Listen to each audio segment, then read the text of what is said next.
Work ਨੂੰ ਜਿਹੜਾ ਹੈ ਉਹ ਧਿਆਨ ਵਿੱਚ ਰੱਖਾਂਗੇ। So it is the rate of progressive direct tax is very high.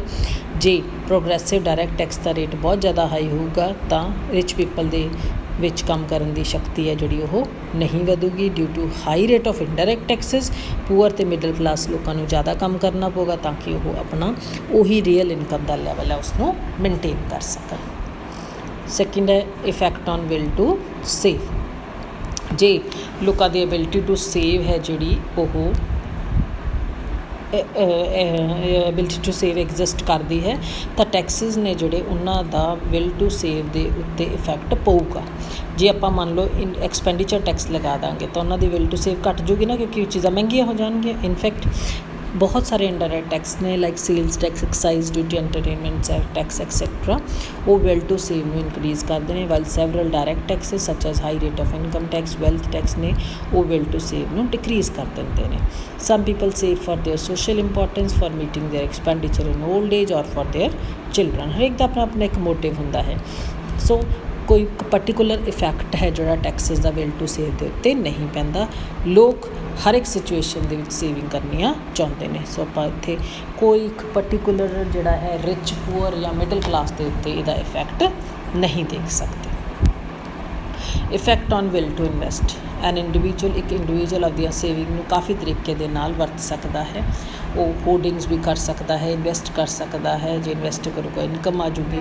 Investment ਕਈ ਤਰੀਕੇ ਦੀ ਹੁੰਦੀ ਹੈ, ਫਿਨੈਂਸ਼ੀਅਲ, ਬਿਜ਼ਨਸ, ਇੰਡਸਟਰੀਅਲ। ਜੇ ਇਨਕਮ ਫਰੋਮ ਇਨਵੈਸਟਮੈਂਟ ਘੱਟ ਜਾਂਦੀ ਹੈ ਬਿਕੋਜ਼ ਆਫ ਦ ਟੈਕਸਿਸ ਤਾਂ ਲੋਕ ਜਿਹੜੀਆਂ ਆਪਣੀਆਂ ਸੇਵਿੰਗਸ ਨੇ ਉਹਨਾਂ ਨੂੰ ਇਨਵੈਸਟ ਕਰਨਾ ਨਹੀਂ ਚਾਹੁੰਦੇ। ਉਹ ਆਪਣੀਆਂ ਸੇਵਿੰਗਸ ਨੂੰ ਇਨ ਦੀ farm of gold, jewellery, land, building the farm ਦੇ ਵਿੱਚ ਰੱਖਣਾ ਚਾਹੁੰਦੇ ਨੇ। ਇਨ ਦਿਸ ਵੇ ਹਾਈ ਰੇਟ ਆਫ ਟੈਕਸਿਸ ਨੇ ਉਹਦੇ ਨਾਲ ਟੈਂਡੈਂਸੀ ਟੂ ਇਨਵੈਸਟ ਹੈ ਉਹ ਘੱਟ ਜਾਂਦੀ ਹੈ। ਰੇਟ ਆਫ ਟੈਕਸਿਸ ਨੇ ਜਿਹੜੇ ਉਹ ਇਨਵੈਸਟਮੈਂਟਸ ਦੇ ਉੱਤੇ ਵੀ ਕਈ ਤਰੀਕੇ ਦੇ ਲੱਗਦੇ ਨੇ। If the rate of tax on building is less than on the that on the profit earn from business ਤਾਂ ਬਿਲਡਿੰਗਸ ਦੇ ਵਿੱਚ ਇਨਵੈਸਟਮੈਂਟ ਜ਼ਿਆਦਾ ਹੋਊਗੀ, ਬਿਜ਼ਨਸ 'ਚ ਘੱਟ ਹੋਊਗੀ। ਗਵਰਨਮੈਂਟ ਹੈ ਜਿਹੜੀ ਉਹ ਵੀ ਇਨਵੈਸਟਮੈਂਟਸ ਨੂੰ ਜਿਹੜਾ ਹੈ ਉਹ ਟੈਕਸ ਰਿਬੇਟ ਦੇ ਕੇ ਐਨਕਰੇਜ ਕਰ ਸਕਦੀ ਹੈ। ਜਦੋਂ ਟੈਕਸ ਦੀ ਰਿਬੇਟ ਮਿਲੂਗੀ, ਕੈਪੀਟਲ ਗੁੱਡ ਇੰਡਸਟਰੀਜ਼ ਨੇ ਜਾਂ ਕੈਪੀਟਲ ਫਾਰਮੇਸ਼ਨ ਹੈ ਉਹ ਵੱਧ ਜੂਗੀ। ਕੰਸੈਸ਼ਨਲ ਰੇਟ ਆਫ ਟੈਕਸਿਸ ਨੇ ਜਿਹੜੇ ਉਹ ਬੈਕਵਰਡ ਏਰੀਆਜ਼ ਦੇ ਵਿੱਚ ਜਿਹੜੀਆਂ ਇੰਡਸਟਰੀਜ਼ ਨੇ ਜੇ ਉਹਨਾਂ ਦੇ ਉੱਤੇ ਲੱਗਣਗੇ ਤਾਂ ਉੱਥੇ ਇੰਡਸਟਰੀਲਾਈਜੇਸ਼ਨ ਦੀ ਜਿਹੜੀ ਪ੍ਰੋਸੈਸ ਹੈ ਉਹ ਫਾਸਟ ਹੋ ਜੂਗੀ। So increase can be made in the investment by proper distribution of resources through Texas.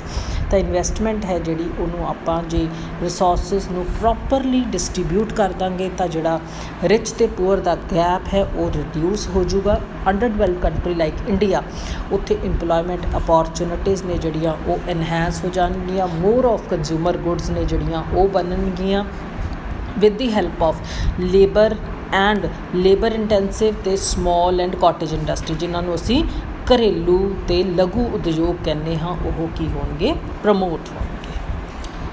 ਸੋ ਬੱਚਾ ਨੈਕਸਟ ਆਪਣੇ ਕੋਲ effect of Texas on distribution. ਜਦੋਂ ਇਨਕਮ ਅਤੇ ਵੈਲਥ ਦੀ ਡਿਸਟਰੀਬਿਊਸ਼ਨ ਅਨਇਕੁਅਲ ਹੁੰਦੀ ਹੈ ਤਾਂ ਜਿਹੜਾ ਰਿਚ ਅਤੇ ਪੂਅਰ ਦਾ ਗੈਪ ਹੈ ਉਹ ਵਧਣਾ ਸ਼ੁਰੂ ਹੋ ਜਾਂਦਾ, ਜਿਹਨੂੰ ਅਸੀਂ ਹੈਵਜ਼ ਔਰ ਹੈਵ ਨਾਟ ਦੀ ਗੱਲ ਕਰਦੇ ਹਾਂ। ਜਿੰਨੀਆਂ ਵੀ ਮਾਡਰਨ ਗਵਰਨਮੈਂਟਸ ਨੇ ਉਹ ਟੈਕਸੇਸ਼ਨ ਪੋਲਿਸੀਜ਼ ਨੂੰ ਇਸ ਤਰ੍ਹਾਂ ਦੇ ਨਾਲ ਯੂਜ਼ ਕਰਦੇ ਨੇ ਤਾਂ ਕਿ ਇਕੁਟੇਬਲ ਡਿਸਟਰੀਬਿਊਸ਼ਨ ਆਫ ਇਨਕਮ ਹੋ ਸਕੇ। ਐਫਰਟਸ ਕੀਤੇ ਜਾਂਦੇ ਨੇ ਕਿ ਜਿਹੜਾ ਪੈਸਾ ਹੈ ਉਹ high rate of Texas impose ਕਰਕੇ ਰਿਚ ਤੋਂ ਪੂਅਰ ਵੱਲ ਨੂੰ ਟਰਾਂਸਫਰ ਕੀਤਾ ਜਾ ਸਕੇ। ਪਰ ਇੱਥੇ ਇੱਕ ਗੱਲ ਧਿਆਨ ਵਿੱਚ ਰੱਖਣੀ ਪਊਗੀ ਕਿ ਕੰਟਰਾਡਿਕਸ਼ਨ ਹੈ ਜਿਹੜੀ ਉਹ ਇਕੁਇਟੀ ਅਤੇ ਪ੍ਰੋਡਕਸ਼ਨ ਦੇ ਵਿੱਚ ਜਿਹੜੀ ਹੈ ਉਹ ਨਹੀਂ ਹੋਣੀ ਚਾਹੀਦੀ। ਸੋ ਟੈਕਸਿਸ ਨੇ ਅਸੀਂ ਦੋਨਾਂ ਤਰ੍ਹਾਂ ਦੇ ਟੈਕਸਿਸ ਦਾ ਜਿਹੜਾ ਇੰਪੈਕਟ ਹੈ ਡਿਸਟਰੀਬਿਊਸ਼ਨ ਦੇ ਉੱਤੇ ਉਹਨੂੰ ਸਟੱਡੀ ਕਰਾਂਗੇ। So direct tax, income tax, wealth tax, death duty ਇਹ ਜਿਹੜੇ ਨੇ ਇਹ ਇਨਕਮ ਅਤੇ ਵੈਲਥ ਦੀ ਡਿਸਪੈਰਿਟੀ ਨੂੰ ਘਟਾਉਣ ਵਿੱਚ ਹੈਲਪਫੁਲ ਹੁੰਦੇ ਨੇ। ਐਜ਼ ਅ ਰਿਜ਼ਲਟ ਰਿਚ ਲੋਕਾਂ ਦੀ ਜਿਹੜੀ ਇਨਕਮ ਹੈ ਉਹ ਲੈਵਲ ਆਫ ਵੈਲਥ ਹੈ ਉਹ ਜਿਹੜਾ ਹੈ ਘੱਟ ਜਾਂਦਾ ਹੈ। ਉਹਦੇ ਤੋਂ ਜਿਹੜਾ ਫਿਰ ਪੈਸਾ ਆਉਂਦਾ ਹੈ ਉਸ ਪੈਸੇ ਨੂੰ ਗਵਰਨਮੈਂਟਸ ਕੀ ਕਰਦੀਆਂ ਨੇ, ਸੋਸ਼ਲ ਵੈਲਫੇਅਰ ਐਕਟੀਵਿਟੀਜ਼ ਦੇ ਵਿੱਚ ਸਪੈਂਡ ਕਰਦੀਆਂ ਨੇ ਤਾਂ ਕਿ ਜਿਹੜੇ ਪੂਅਰ ਨੇ ਉੱਥੇ ਉਹਨਾਂ ਨੂੰ ਉਹਦੀ ਹੈਲਪ ਹੋ ਸਕੇ।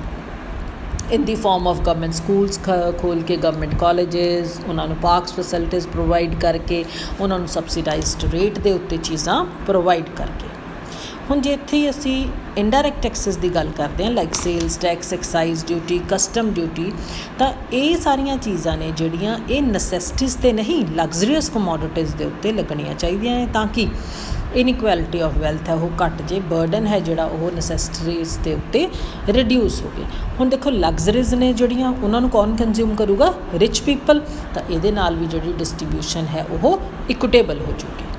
ਸੋ ਅਬਵ ਡਿਸਕਸ਼ਨ ਟੈਲਸ ਅਸ ਕਿ ਜਿਹੜੇ ਡਾਇਰੈਕਟ ਟੈਕਸਿਸ ਨੇ ਉਹ ਵੀ ਇਨਇਕੁਐਲਿਟੀ ਨੂੰ ਰਿਡਿਊਸ ਕਰਨ ਵਿੱਚ ਹੈਲਪ ਕਰਦੇ ਨੇ, ਉਹਦੇ ਨਾਲ ਪ੍ਰੋਡਕਸ਼ਨ ਅਤੇ ਇਕਨੋਮਿਕ ਜਿਹੜੀ ਡਿਵੈਲਪਮੈਂਟ ਹੈ ਟੈਕਸਿਸ ਦਾ ਉਹਨਾਂ ਦੇ ਨਾਲ ਐਡਵਰਸ ਇਫੈਕਟ ਜ਼ਰੂਰ ਪੈਂਦਾ ਹੈ। ਪਰ ਜੇ ਅਸੀਂ ਟੈਕਸੇਸ਼ਨ ਪੋਲਿਸੀ ਨੂੰ ਬਣਾਉਣ ਲੱਗਿਆਂ ਉਹਦਾ ਪ੍ਰੋਡਕਸ਼ਨ ਦੇ ਉੱਤੇ, ਡਿਸਟਰੀਬਿਊਸ਼ਨ ਦੇ ਉੱਤੇ ਅਤੇ ਕੰਜ਼ੰਪਸ਼ਨ ਦੇ ਉੱਤੇ ਇੰਪੈਕਟ ਦੇਖ ਲੈਂਦੇ ਹਾਂ ਤਾਂ ਟੈਕਸਿਸ ਨੇ ਜਿਹੜੇ ਉਹ ਸਾਨੂੰ ਸਹੀ ਡਾਇਰੈਕਸ਼ਨ ਪ੍ਰੋਵਾਈਡ ਕਰਨਗੇ।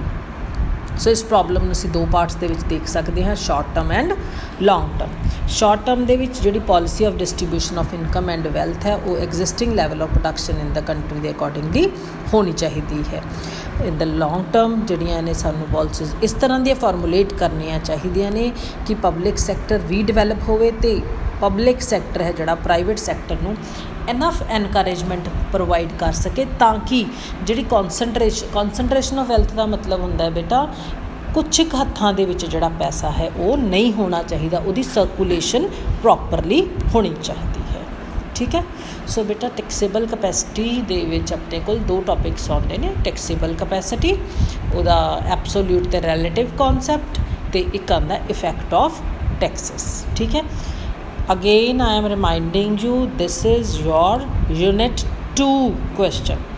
ਇਹ ਟੈਕਸਿਸ ਦਾ ਕੁਐਸਚਨ ਹੈ, ਫਸਟ ਯੂਨਿਟ ਦੇ ਵਿੱਚ ਵੀ ਹੈਗਾ ਅਤੇ ਸੈਕਿੰਡ ਵਿੱਚ ਹੀ ਹੈ, ਪਰ ਟੈਕਸੇਬਲ ਕਪੈਸਿਟੀ ਅਤੇ ਇਫੈਕਟ ਆਫ ਟੈਕਸਿਸ ਨੇ ਇਹ ਤੁਹਾਨੂੰ ਸੈਕਿੰਡ ਯੂਨਿਟ ਦੇ ਵਿੱਚ ਪੁੱਛੇ ਜਾਣਗੇ। ਰਾਈਟ।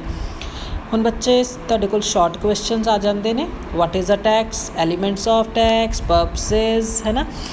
ਜਿੰਨੇ ਵੀ ਤੁਸੀਂ ਲੌਂਗ ਕੁਐਸਚਨ ਕੀਤੇ ਨੇ ਸਾਰਿਆਂ ਦੇ ਹੀ ਜਿਹੜੇ ਸ਼ਾਰਟ ਨਿਕਲ ਰਹੇ ਨੇ। ਠੀਕ ਹੈ। ਇੱਕ ਕੁਐਸਚਨ ਇਹਦੇ ਵਿੱਚ ਥੋੜ੍ਹਾ ਜਿਹਾ ਡਿਫਰੈਂਟ ਹੈ, is every tax N evil, ਕਿ ਹਰ ਇੱਕ ਟੈਕਸ ਮਾੜਾ ਹੁੰਦਾ ਹੈ। ਤਾਂ 8th ਕੁਐਸਚਨ ਹੈ, ਇਸ ਨੂੰ ਪੜ੍ਹ ਲਿਓ। ਬਾਕੀ ਜਿੰਨੇ ਵੀ ਕੁਐਸਚਨਸ 'ਤੇ ਪੰਜਾਬ ਯੂਨੀਵਰਸਿਟੀ ਲਿਖਿਆ ਹੋਇਆ ਹੈ ਉਹਨਾਂ ਨੂੰ ਬਹੁਤ ਧਿਆਨ ਨਾਲ ਪੜ੍ਹਨਾ ਹੈ। ਸੋ ਇਸ ਚੈਪਟਰ ਦੇ ਵਿੱਚੋਂ ਬੇਸਿਕਲੀ ਤੁਹਾਨੂੰ 3 ਕੁਐਸਚਨ ਬਣਦੇ ਨੇ ਰਾਜੇ। ਸੈਕਿੰਡ ਕੁਐਸਚਨ ਲਿਖਿਆ ਹੋਇਆ ਦੇਖੋ, main characteristics of a good taxation system ਔਰ ਕੈਨਨਸ ਆਫ ਟੈਕਸੇਸ਼ਨ ਸਿਸਟਮ। ਠੀਕ ਹੈ। ਸੈਕਿੰਡ ਕੁਐਸਚਨ ਬਣਦਾ ਹੈ ਟੈਕਸੇਬਲ ਕਪੈਸਿਟੀ ਦਾ, ਜਿਹੜਾ ਯੂਨਿਟ 2 ਵਿੱਚ ਪੁੱਛਿਆ ਜਾਊਗਾ। 6th ਕੁਐਸਚਨ ਹੈ, ਉਹਦੇ ਵਿੱਚ ਸਾਰਾ ਟੈਕਸੇਬਲ ਕਪੈਸਿਟੀ ਦਾ ਜਿਹੜਾ ਤੁਹਾਡੇ ਕੋਲ ਪੋਰਸ਼ਨ ਹੈ ਉਹ ਕਵਰ ਅਪ ਹੁੰਦਾ ਹੈ। What do you mean by taxable capacity? ਇਹਦੇ ਵਿੱਚ ਤੁਸੀਂ ਐਬਸੋਲਿਊਟ ਟੈਕਸੇਬਲ ਕਪੈਸਿਟੀ ਅਤੇ ਰਿਲੇਟਿਵ ਟੈਕਸੇਬਲ ਕਪੈਸਿਟੀ ਦੋਨਾਂ ਨੂੰ ਦੱਸੋਗੇ। ਉਸ ਤੋਂ ਬਾਅਦ ਫੈਕਟਰਸ ਨੇ ਜਿਹੜੇ ਉਹਨਾਂ ਨੂੰ ਕਿ ਕਿਹੜੇ ਫੈਕਟਰਸ ਦੇ ਉੱਤੇ ਟੈਕਸੇਬਲ ਕਪੈਸਿਟੀ ਡਿਪੈਂਡ ਕਰਦੀ ਹੈ। ਰਾਈਟ। ਅਤੇ ਥਰਡ ਕੁਐਸਚਨ ਤੁਹਾਡੇ ਕੋਲ ਬਣੂਗਾ ਇਫੈਕਟਸ ਆਫ ਟੈਕਸੇਸ਼ਨ। ਕਈ ਵਾਰੀ ਸਿੱਧਾ ਕੁਐਸਚਨ ਪੁੱਛ ਲੈਂਦਾ ਹੈ, explain the effects of taxation. ਤਾਂ ਤੁਸੀਂ taxation the effect on consumption, production ਅਤੇ ਡਿਸਟਰੀਬਿਊਸ਼ਨ ਤਿੰਨਾਂ ਦੇ ਵਿੱਚ ਕਰਕੇ ਫਿਰ ਉਹਨੂੰ ਕਨਕਲੂਡ ਕਰੋਗੇ। ਠੀਕ ਹੈ। So till then bye bye, have a nice time.